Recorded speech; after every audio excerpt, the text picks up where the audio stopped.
পুলিশের মোরাল অনেক ডাউন। চেষ্টা করছে যাতে পুলিশ ফিরে আসে। পুলিশ ফিরে না আসলে আপনারা দেখছেন যে কি হতে পারে। আর একটু আগে দেখলাম ব্যাংকের মধ্যে মারামারি, ব্যাংক দখল করবে কে কারে।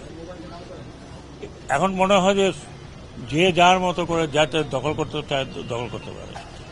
আমি প্রথমে আপনাদের মাধ্যমে বলি, আমি বলেছিলাম যে পুলিশের যারা ফোর্স এখনো জয়েন করেনি তাদের জন্য লাস্ট তারিখ হচ্ছে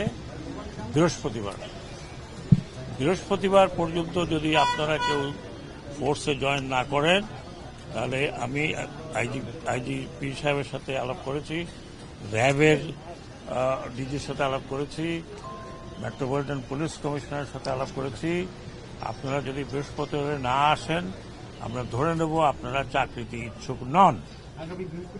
আগামী এই বৃহস্পতিবার, আগামীটা আবার কি, এই বৃহস্পতিবারের মধ্যে যে যার জায়গায় চলে যাবেন, ডিউটিতে থাকবেন। যা হয়ে গেছে সেটা অহেতুক কারোর গায়ে কেউ হাত দেবেন না। বিচার করার আমরা প্রক্রিয়াটা করব, বিচার বিভাগ বিচার করবে। যারা দোষী হবেন, বড় দোষী ছোট দোষী যেই হোক, তাদের পানিশমেন্ট হবে। ঢালাওভাবে কাউকে দোষারোপ করা যাবে না। জনগণকে আমি এটুকু বলতে চাই, আপনারা পুলিশের গায়ে হাত উঠাবেন না। কারণ আপনারা এখন দেখছেন যে আপনারা নিজেরাই সাফার করছেন। আমি রাতে আমার কাছে টেলিফোন আসে, অমুক জায়গায় ডাকাতি হয়েছে। আমি বললাম যে আল্লাহ আল্লাহ করো, আর কিছু করার নেই। কি করার আছে? যে ডাকাতি হয় সেখানে যদি পুলিশ না থাকে কি করবে? আপনারা দয়া করে, আমি এইমাত্র পুলিশদের যারা ইনজিওর্ড ছিল তাদেরকে দেখে আসছি। যতদূর আমাদের করা সম্ভব আমরা করব, যদি বৃহস্পতিবারের মধ্যে আপনারা জয়েন করেন। এটা আমার নাম্বার 1 প্রায়োরিটি।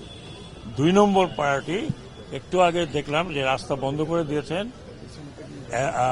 আনসারের একটা পার্ট, তাদেরও কিছু দাবি দেওয়া আছে।